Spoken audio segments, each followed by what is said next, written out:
नमस्ते सबैजनालाई म चाहिँ नवीन भण्डारी एनबी डोजबाट अहिले 12 क्लासको एक्जाम चलिरहेको छ र पर्सि फिजिक्सको एक्जाम छ र फिजिक्सको एक्जाममा एकदमै धेरै स्टुडेन्टहरु लास्टै हेक्टिक हुन्छन् हैन त्यही कुरालाई मध्यनजर गरेर हैन अहिले अब फाइनल एक्जाम आको टाइममा के कुराहरु पढेर जाने के कुराहरुलाई बढी प्रायोरिटी दिने पढ्न त सबै कुरा पढ्न पर्छ तर एक्जाम आको टाइममा के कुरालाई बढी प्रायोरिटी दिने भन्ने सेन्समा हैन यो भिडियो लिएर आएको छु सबै च्याप्टरको हैन सबै सेक्सनको सबै च्याप्टरको कुराहरु हामीले हेर्छौं र केही कुराहरु म पनि तपाईलाई एड गर्दिन्छु यो कुराहरु पढ्नु यो कुराहरु नपढ्नु भनेर भन्छु र इच एन्ड एभ्री च्याप्टरको इच एन्ड एभ्री क्वेशन्सहरु जसरी डिस्कस गर्छौं हामीले हाम्रो एनबी डोज भन्ने च्यानलमा युट्युब च्यानलमा चाहिँ भिडियोजहरु हालिरहेको छौं हैन म्याथको फिजिक्सको क्वेशनको पनि मोस्ट इम्पोर्टेन्ट क्वेशन्सको भिडियो हालिसकेका छौं हैन पुरै एमसीक्यूजको भिडियो हालिरहेको छौं हैन र अरु धेरै कुराहरु एड अप गरेको छौं यही गएर हेर्न सक्नुहुन्छ सर्ट्सहरु पनि एड गरिरहेको छौं हैन सर्ट्सहरु पनि हेर्न सक्नुहुन्छ एनबी डोज लगभग 8-10 दिनमा एकदमै धेरै स्टुडेन्टले हेरिराख्नु भएको छ च्यानलमा बायोलोजीको फिजिक्सको केमिस्ट्रीको म्याथको इंग्लिश नेपाली सबैको हालिरहेको छौं र एनबीको पुरै सोलुसन त अपडेट गरिसकेका छौं हैन र अरु गाइडेन्सहरु पनि यही लिन सक्नुहुन्छ र अब हामी क्वेशनमा सुरुमा मेकानिक्सबाट आउँछौं म तपाईलाई डिभिजन गर्छु यसको यो चाहिँ सबै कुराहरु भन्छु र यसमा पनि यो न्यूमेरिकल चाहिँ एकदम इम्पोर्टेन्ट छ यसमा चाहिँ यसरी गर्नुस् यसमा चाहिँ यसरी क्वेशन्सहरु लेख्नुस् भनेर पनि म एक्सप्लेन गर्छु मेरो एक्सपीरियन्स र सबैभन्दा बेस्ट तरिकाले है त सुरुमा हामी मेकानिक्सबाट जान्छौं मेकानिक्समा तीनटा एमसीक्यूजहरु आउन सक्छ र दुईटा 5 मार्क्स क्वेशन्सहरु आउँछ हैन सुरुमा सर्ट क्वेशनमा यो के रे सबस्टेन्सन सिम्पल फर्मुला लेख्दाखेरि डिफरेन्ट सबस्टेन्सन भन्ने कसरी लेख्ने भन्दाखेरि फिजिक्स हो गफ हान्ने हैन के ठ्याक्क सबस्टेन्सन भनेको यो बाइ यो हो हैन यो भनेको यो हो एउटा सानो एक्जाम्पल दिदिनु ठ्याक्क विश्वदाले कसरी आन्सर लेख्ने कसरी फिजिक्सको केमिस्ट्री आन्सर लेख्ने भनेर पनि हान्नु भएको छ हैन how to write physics answer by NB डोज भनेर हान्नु पनि त्यहाँ पनि आउँछ हैन जस्तै अब एंगल अफ कन्ट्याक्ट क्यापिलरीको हैन क्यापिलरीको मर्करीमा के हुन्छ वाटरमा के हुन्छ भन्ने कुरा पनि गर्न पर्छ र सल्भ ठ्याक्क जुन फर्मुला हुन्छ नि फर्मुला हाइट निकाल्ने फर्मुला आइदिन्छ के हैन त्यही भएर हाइट निकाल्ने कुरालाई मात्र एक्सप्लेन गर्ने र कोएफिसिएन्ट विस्कोसिटीमा नि त्यो पाइपहरु किन फुट्छ भन्ने कुराहरु रिजनिङ क्वेशनमा सोध्न सक्छ त्यो कुरालाई ख्याल गर्नुस् हैन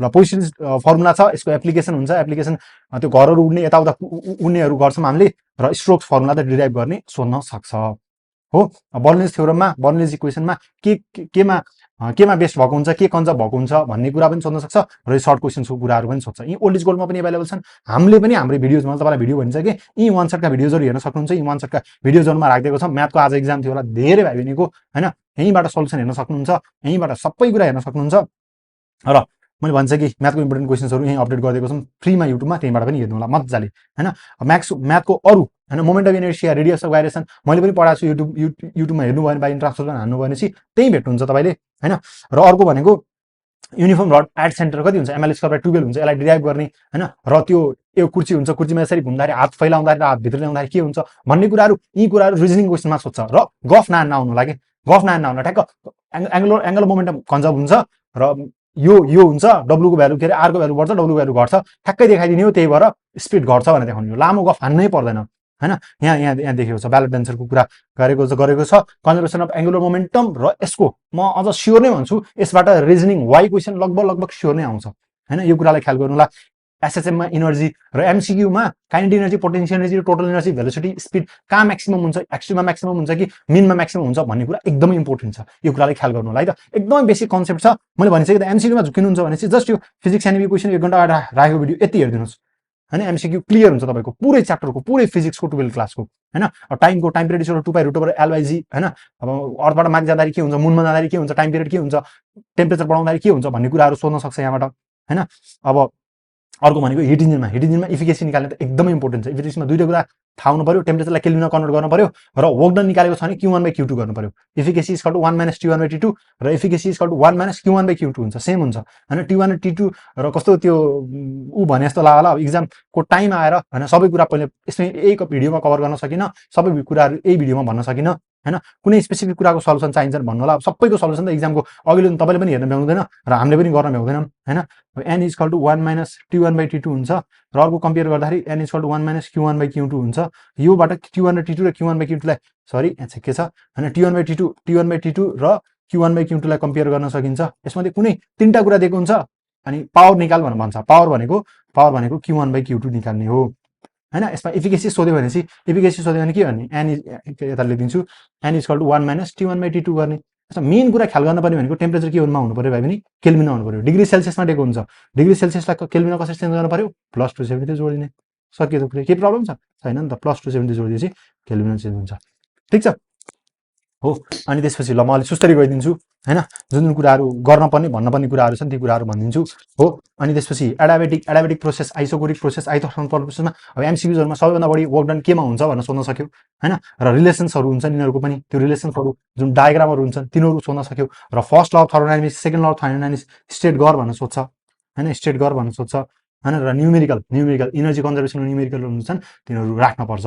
अब मेयर्स फर्मुला भनेको थाहा पाउनु भएको छ होला, CP minus CV equal to R हुन्छ, CP minus CV equal to R हुन्छ। अनि यसबाट गामाको कुरा आउँछन्, अब गामाको कुरा म्याक्सिमम केमा हुन्छ भनेर सोध्छ, मोनो डाइ ट्राइमा केमा हुन्छ, कति हुन्छ भनेर सोध्छ। अब त्यो कुराहरू थाहा हुनुपर्छ तपाईँलाई, 1.4 1.67 1.4 र 1.33 हुन्छ भनेर हैन।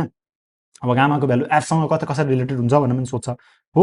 अनि त्यसपछि work done by isothermal adiabatic प्रोसेसमा कति के हुन्छ, कुनमा धेरै हुन्छ हो। अनि त्यसपछि अरू अब अप्टिक्सतिर गयौँ भने अप्टिक्सतिर इन्टरफेरेन्समा एउटा सबैभन्दा इम्पोर्टेन्ट एमसिक्युज भनेको के हो भन्दाखेरि इन्टरफेरेन्स चाहिँ कन्जर्भेसन अफ इनर्जीमा बेस्ड हुन्छ, र इन्टरफेरेन्स र डिफ्रेक्सनको डेरिभेसन्सहरू सोध्छ। र यङ्स मोडुलसबाट है त म तपाईँलाई मजाले लैदिन्छु।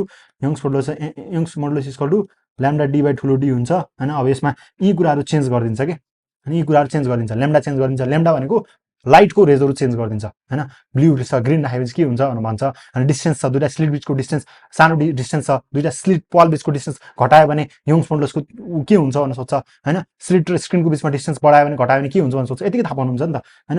ल्याम्डा भनेको कलर अफ लाइटमा डिपेन्ड गर्छ। यो डी भनेको दुईटा स्लिट बिचको डिस्टेन्स हो, दुईटा स्लिट बिचको डिस्टेन्स हो हैन। दुईटा स्लिट बिचको डिस्टेन्स इन्भर्सली प्रोपोर्सनल छ नि त, ल्याम्डासँग इन्भर्सली प्रोपोर्सनल छ नि त, म यहाँ लेखिदिन्छु है त, र सिम्पल हो हैन। Young's modulus equal to lambda ठुलो डी बाई सानो डी हुन्छ। यसबाट जे पनि सोध्न सक्यो तपाईँको, भोलि जे सोधे पनि एन्सर मिलोस् भन्ने टर्ममा मैले राखिदिइरहेको छु हैन। ल्याम्डा भनेको कलर अफ लाइटमा डिपेन्ड गर्छ। अब कलर अफ लाइट के को बढी हुन्छ भन्ने तपाईँलाई थाहा नहुन सक्छ हैन। VIBGYOR गरेर 7 वटा कलर हुन्छन्, सबभन्दा बढी यसको कलर हुन्छ रेडको चाहिँ सबभन्दा बढी वेभलेन्थ हुन्छ हैन। भयोलेटको चाहिँ सबभन्दा कम वेभलेन्थ हुन्छ। अब रेडको ठाउँमा येल्लोलाई राख्यो भने के होला, येल्लोलाई राख्यो भने चाहिँ रेडको बढी वेभलेन्थ थियो, येल्लोको कम वेभलेन्थ थियो, सो यङ्स मोडुलस पनि घटेर जान्छ हैन। अब दुईटा स्लिट हुन्छ, यस्तो हुन्छ, दुईटा स्लिट हुन्छ हैन, दुईटा स्लिट हुन्छ हेर्नु त, दुईटा स्लिट हुन्छ, दुईटा स्लिट बिचको डिस्टेन्स बढायो भने चाहिँ के होला, इन्भर्सली प्रोपोर्सनल छ, सो ल्याम्डाको भ्यालु के अरे यङ्स मोडुलसको भ्यालु घट्ला हैन। त्यसैगरी यो दुईटाको डिस्टेन्स भनेको ठुलो डीबाट सिग्निफाई गर्छ। यहाँबाट लङ क्वेसन चाहिँ आउँदैन कि, यहाँबाट एमसिक्युजहरू आउन सक्यो र सर्ट क्वेसन्सहरू रिलेसनको क्वेसन्सहरू आउन सक्छ हैन। अब त्यसपछि अब डार्क र ब्राइट फ्रिन्जको कुराहरू छ, जुन हाम्रो वान सर्टको भिडियो छ, त्यो भिडियोमा पनि वान सर्टको भिडियो छ, त्यो भिडियोमा पनि गरिदिएको छौँ हामीले, त्यो भिडियो पनि हेर्न सक्नुहुन्छ एकचोटि हैन। त्यसपछि डिफ्र्याक्सनको कुरा हुन्छ हैन, डिफ्र्याक्सन पनि डिराइभ गर भनेर भन्छ, र डिफ्र्याक्सनमा के सोधेको छ भन्दाखेरि डिफ्रेन्स के हुन्छ भनेको छ, डिफ्रेन्स के हुन्छ भनेको छ। सजिलो छ एकदमै, सर्टकटसँग भनिदिन्छु म, पुरै कन्सेप्टसित पछि कुनै दिन पढाउँला तपाईँलाई हैन। इन्ट्रान्समा आउनु भयो भने इन्ट्रान्समा हामीसँग इन्ट्रान्स डोजमा आउनु भयो भने चाहिँ इन्ट्रान्स डोजमा पढाउँला हैन। डिफ्र्याक्सनमा के हुन्छ भन्दाखेरि सिम्पल डी भनेर याद गर्नु। डिफ्र्याक्सनमा डबल हुन्छ, बिचको सेन्ट्रल चाहिँ डबल हुन्छ, y equal to lambda D by d थियो भनेपछि इन्टरफेरेन्समा 2 ल्याम्डा डी बाई डी हुन्छ। र जुन इन्टेन्सिटी हुन्छ नि, डिफ्र्याक्सनमा इन्टेन्सिटी के हुन्छ अरे, डिक्रिज हुन्छ, सक्यो। डिफ्र्याक्सनमा सेन्ट्रल डबल हुन्छ र इन्टेन्सिटी डिक्रिज हुन्छ, कुरै सक्यो हो। अनि त्यसपछि सेन्टर मिनिमा सेन्टर म्याक्सिमा निकाल भनेर भन्छ, यसको पनि डिफ्रेन्ट हुन्छ हैन, र ठ्याक्क अपोजिट हुन्छ। र डिफ्र्याक्सन ग्रेटिङ निकाल्न पर्छ, यो त ठ्याक्कै फर्मुला बेस छ के, ठ्याक्कै फर्मुला बेस छ हैन। र यसको न्युमेरिकल पनि जस्ट फर्मुला छन्, हाम्रो फर्मुला भिडियोमा हेर्नुहोस्, त्यसमा सबै कुरा एक्सप्लेन गरेको छौँ है त।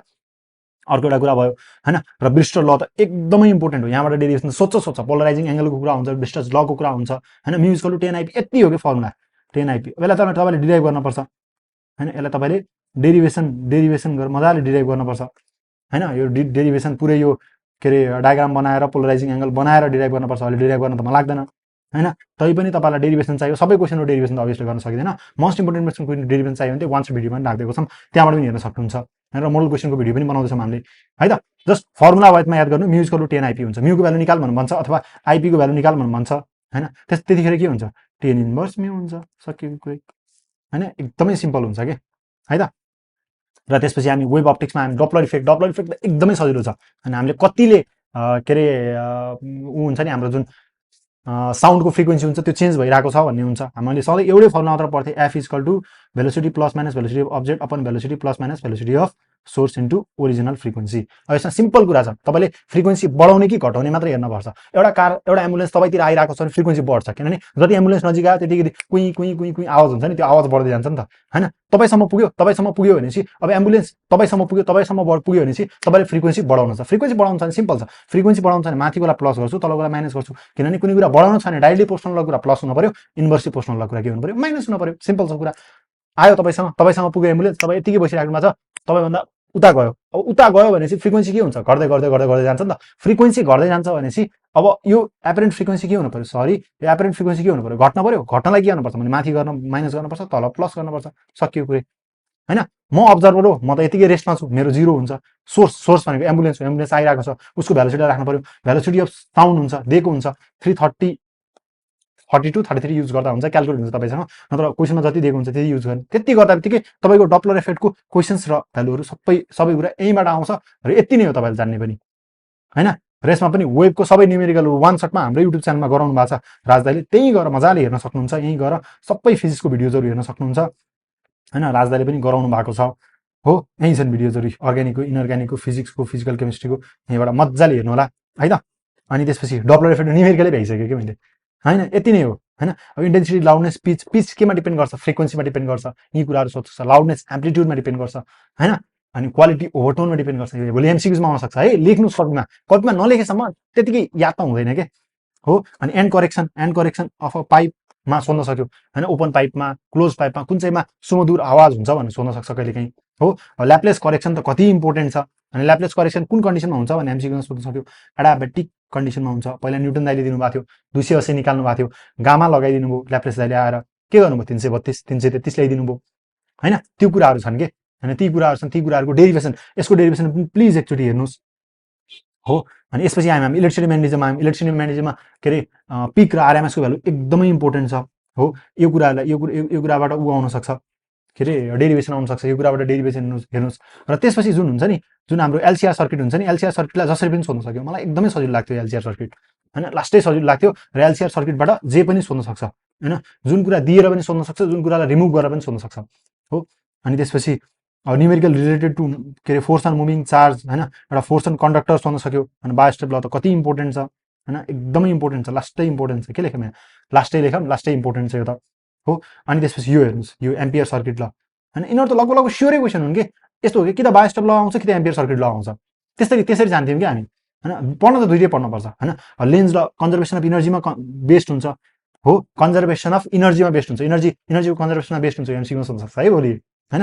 र अर्को लेन्स लको एप्लिकेसन्सहरू हुन्छन्, म्याग्नेटलाई फाल्दाखेरि म्याग्नेटो भेलोसिटी के अरे घटेर जान्छ, तल जाँदाखेरि माथितिर तान्छ भन्ने कुराहरू हुन्छन् हैन। यसले एउटै कुरा गर्छ कि जे गरेर राख्नु भएको छ त्यसलाई अपोज गर्छ कि, सिम्पल कुरा। तपाईँले पढिराख्नु भएको छैन अपोज गर्छ, मोबाइल चलाइराख्नु छ त्यसलाई पनि अपोज गर्छ भन्नु खोजेको, सिम्पल छ हैन। Energy induced in a conductor, यसलाई पनि 1/2 mv² याद गर्न सकिन्थ्यो, त्यतिखेर याद गर्थ्यौँ हामीले हो। र ट्रान्सफर्मरको न्युमेरिकल मलाई एकदमै इम्पोर्टेन्ट मान्छु, यो नम्बर अफ कोइल रिलेटेड वाला न्युमेरिकल एकदमै इम्पोर्टेन्ट छ। यो न्युमेरिकल चाहिँ प्लिज हेरेर जानु होला, यो न्युमेरिकलबाट एकदमै धेरै क्वेसन्सहरू सोध्न सक्छ। र सबैभन्दा सजिलो न्युमेरिकल यही छ, सबैभन्दा सजिलो न्युमेरिकल यही छ हो, सबैभन्दा सजिलो न्युमेरिकल्सहरू हो। पर्मिएबिलिटी इनरको टर्म त्यति धेरै नसोध्ला, हिस्ट्री लसबाट अलिअलि सोध्छ, त्यति धेरै नसोध्ला हो। इलेक्ट्रिसिटी म्यानेजमेन्टबाट किर्चफ्स लको कुराहरू सोध्छ, किर्चफ्स लको फर्स्ट ल केमा बेस छ, सेकेन्ड ल केमा बेस छ, एमसिक्यूजमा सोध्न सकेको क्वेसन्सहरू हो। अनि त्यस पोटेन्सियोमिटर के अरे त्यो के अरे भोल्टेज डाइडिपोसनल लेन्थवाला कुरा हुन्छ, यो कुराहरू सोध्न सक्दैन हैन। यो कुराहरू सोध्छ के तपाईँलाई, यी कुराहरू अनएभिटेबल कुराहरू हुन् के हैन। त्यो भएको कारणले गर्दा यी कुराहरूलाई चाहिँ तपाईँले धेरै फोकस गर्न पर्यो हैन। यहाँ हुन त धेरै कुराहरू छन्, तर मैले तपाईँलाई मेन फोकस गर्ने कुराहरू, मेन इम्पोर्टेन्ट कुराहरू राखिदिएको छु। अब यसलाई एमसिक्यूजमा यो त स्योरै सोध्छ जस्तो छ कि हैन, यो त सोध्छ जस्तो हुन्छ नि, त्यस्तै नै हो कि। ग्यालोमिटरलाई भोल्टमिटर कसरी गर्नु, एमिटर कसरी कन्भर्ट गर्नु, यो गफ हान्ने कुरा होइन कि, ठ्याक्क कन्सेप्चुअल कुरा हुन्छ। त्यति कन्सेप्ट थाहा भएपछि मजाले कन्भर्ट हुन्छ। र एमसिक्यूज पनि आउन सक्यो यसमा, एमसिक्यू आउन सक्यो, सर्ट क्वेसन आउन सक्यो, के अरे अर्को के भन्नु थियो, न्युमेरिकल आउन सक्यो, जे पनि आउन सक्यो, यो त एकदमै इम्पोर्टेन्ट छ। पेल्टियर थम्सन अपेटबाट अलिअलि न्युमेरिकलहरू के अरे एमसिक्यूजहरू आउन सक्यो हैन, कुन चाहिँ इरिभर्सिबल हुन्छ, कुन रिभर्सिबल हुन्छ, कुन डबल हुन्छ हैन, कुन गएर चेन्ज भयो भने कुन चाहिँ हुन्छ भनेर अलिअलि न्युमेरिकल आउन सक्यो, त्यति धेरै सोध्दैन। अब मोडर्न फिजिक्स त मोडर्न फिजिक्सबाट हाफ लाइफ हुन्छ, रेडियो एक्टिभिटीको कुरा हुन्छ हैन, अनि हाम्रो कोलिज ट्युब हुन्छ, अनि त्यसपछि एक्सरेको कुराहरू हुन्छ। यति डेरिभेसनमा यति कुराहरू एकदमै इम्पोर्टेन्ट छन्। र एउटा हेर्न लागौँ, अल्फा बिटा पार्टिकल भनेको के हो, अल्फा भनेको हिलियम हो, बिटा भनेको इलेक्ट्रोन हो हैन, गामा भनेको एउटा रेडिएसनहरू हो, खासै धेरै कुराहरू पर्दैन। र अर्को भनेको यो हाम्रो जुन लहरू छ नि, law of radio active disintegration, र यसलाई डिराइभ गर्ने जुन इक्वेसन छ त्यो एकदमै इम्पोर्टेन्ट छ र त्यहीसँग अर्को हाम्रो भनेको हाफ लको क्वेसन्सहरू एकदमै सबैभन्दा सजिलो क्वेसन नै हाफ लको क्वेसन्सहरू हुन् के मलाई पुरै फिजिक्समा सबभन्दा सजिलो क्वेसन लाग्ने हाफ लको क्वेसन्सहरू हुन् एमसिक्यूमा आउँदाखेरि त म झन् क्वेसनै नहेरेर टक्क एन्सर आन्थेँ हैन तर यहाँ त अलिकति स्टेप वाइज जानुपर्छ तर सजिलो हुन्छ त्यति गाह्रो भन्ने चाहिँ हुँदैन यो हाफ लको क्वेसन्सहरूलाई एकचोटि प्लिज हेर्नु होला यहाँबाट क्वेसन्सहरू सोध्छ हो अनि त्यसपछि अर्को भनेको मिन लाइफ र हाफ लाइफ त्यति धेरै नसोध्ला यसबाट मिलिगन वेल्ड्रप एक्सपेरिमेन्ट हेर्नु कति इम्पोर्टेन्ट हो मिलिगन वेल्ड्रप एक्सपेरिमेन्ट हो अनि त्यसपछि अर्को क्वान्टाइजेसन चार्ज त्यति धेरै नसोध्ला यहाँबाट थोम्सन एक्सपेरिमेन्ट इवाइएमको कुरा अनि यसपछि थोम्सन एक्सपेरिमेन्टको कुराहरू हुन्छ मोसन अफ इलेक्ट्रिक बिम पनि अलिअलि सोध्छ हैन अलिअलि सोध्छ तर हाम्रो पालामा इम्पोर्टेन्ट नै थियो यो पनि इम्पोर्टेन्ट नै थियो त्यसपछि रेडियो एक्टिभिटीको कुरा फोटो इलेक्ट्रिक इफेक्टको कुरा फोटो इलेक्ट्रिक इफेक्ट आइन्स्टाइनको फोटो इलेक्ट्रिक इफेक्ट त एकदमै हुन्छ नि त्यो अघि नै मैले भन्दा थिएँ यो ठ्याक्कै किन एक्सरे इन्भर्सली हो हैन एक्सरेमा कस्ता मेटेरियलहरू युज गर्न पर्छन् हैन यी कुराहरू सोध्छ र एकदमै सजिलो पनि छ यति यो डायग्रामबाटै एक्सप्लेन गर्ने हो अनि माथिको एनर्जी इज इक्वल टु यसको एनर्जी प्लस यसको एनर्जी 1 छ भने 2 + 3 छ भने 1 इज इक्वल टु 2 + 3 हुन्छ यति त हो नि यसको कुरै 1 इज इक्वल टु 2 + 3 हैन यो भन्दा बढी कुरै छैन यसमा इलेक्ट्रोम्याग्नेटिक रेडिएसन आउँछ यहाँ भित्र भएको इलेक्ट्रोन र माथि बाहिर भएको इलेक्ट्रोनको बराबर एनर्जी हुन्छ भन्ने कुरा हो थ्रेसहोल्ड एनर्जी थ्रेसहोल्ड फ्रिक्वेन्सी यो वेभलेन्थको इन्भर्सली कुराहरू छन् यी कुराहरू सोध्छ हेर्नु हैन मिलिगन एक्सपेरिमेन्टको अघि नै कुरा गरिसकेँ मैले बोर्स थ्योरी हेर्नु बोर्स थ्योरी लेख्दाखेरि आयो भनेपछि गफ हान्न आउने हैन टक्क डायग्राम हान्न आउने हो बुझ्यौ नि यहाँ यसरी इलेक्ट्रोनको वरिपरि यसरी रिभल्भ गर्छन् यहाँ माथिबाट तल जाँदाखेरि तलबाट माथि जाँदा यसरी एनर्जी रिलिज हुन्छ ई इक्वल टु एचएफ बराबर एनर्जी रिलिज हुन्छ एमबीआर इक्वल टु एनर्जी 2 हुन्छ भनेर पोइन्ट लेख्ने सुरुमा अनि त्यसपछि बल्ल लेख्ने हैन एंगुलर मोमेन्टम इक्वल टु के रे एन h/2 सँग बराबर हुन्छ भने यसरी लेख्ने हैन यहाँ एनर्जी निस्किँदाखेरि माथिबाट तल जम्प गर्दाखेरि कति वेभलेन्थ हुन्छ कस्तो हुन्छ के हुन्छ भन्ने कुराहरू सोध्छ 1/λ equal to r 1/n² - 1/n² यो कुराहरू सोध्छ रे हैन यो कुराहरू सोध्छ हो यो कुरालाई रिलेट गर्न पर्यो हो कि नै यो कुरालाई रिलेट गर्न पर्यो अनि त्यसपछि न्यूमेरिकल अफ हाइड्रोजन स्पेक्ट्रम भनेकै यही हो मैले हो यी कुराहरूलाई छोड्नै भएन के हैन अरु सबै कुराहरू अरु त अलिअलि हेर्लाउ नोटबाट तर फाइनल आवरमा आएर यी कुराहरू छोड्न हुँदै भएन हैन डी ब्रगली थ्योरीको कुराहरू भयो र एक्सरे गएर त यो एक्सरेको त एकदमै इम्पोर्टेन्ट छ यति हो कि त हाफलाई कि त एक्सरेबाट न्यूमेरिकल आउँछ भन्ने भन्थ्यौं हाम्रो पालामा नि हामीले हो अब लास्ट पेज हो यो ब्र्याक्स लबाट सोध्छ हेर हैन एक्सरेको कुरा मैले गरिसके कोलिस्टिकको मैले कुराहरू गरिसके हैन यी कुराहरू हामीले वान शटमा पढाएको छौं र अर्को भनेको यो ग्राभिटेसनल वेभहरू अलिअलि कुराहरू आउँछन् हाम्रो पालामा त्यति धेरै थिएनन् अब अहिले कुराहरू छन् र ब्र्याक्स लको न्यूमेरिकलहरु त एकदमै सजिलो हुन्छ के ब्र्याक्स लको हैन अनि ब्रिस्टर्स लको इनर न्यूमेरिकल ठ्याक्क फ्याक्ट बेस्ड हुन्छ के त्यति फर्मुला थाहा भएपछि पुग्छ अब त्यसको लागि formula and one shut video हामीले भर्खरै हाल्दिएको छौं यो formula and one shut video जसरी पनि हेर्नुस् यो पुरै फर्मुला एन्ड वान शट वाला भिडियो हेर्नुस् यो हेर्नै पर्छ तपाईले हैन त्यसपछि यहाँ भनेका कुराहरू सरल हेर्नु सबैको न्यूमेरिकल सबैको सल्युसन के रे टाइम भएको भने मैले गराइदिन्थे होला अब अर्को ब्याचको लागि हामी गराइदिउँला हाम्रो टिमबाट के रे गराइदिउँला तर अहिले गराउन सकिएन हैन वान शटको भिडियोजहरु हेर्नुस् अब यसैगरी केमिस्ट्रीको फिजिक्सको के रे भिडियोजहरु आउँछन् र फिजिक्सको पनि क्वेशनको सल्युसन भिडियोजहरु हामीले अपलोड गर्छौं अनि अपडेटेड भइराख्नु होला यही च्यानलमा अपलोड गर्छौं हैन अरु केही समस्या भयो भने कमेन्ट गर्न सक्नुहुन्छ हाम्रो टिमबाट हामीले तपाईलाई सक्दो सहयोग गर्न ट्राई गर्छौं हैन thank you for watching the videos फेरि अरु भिडियोजहरुमा भेट्दै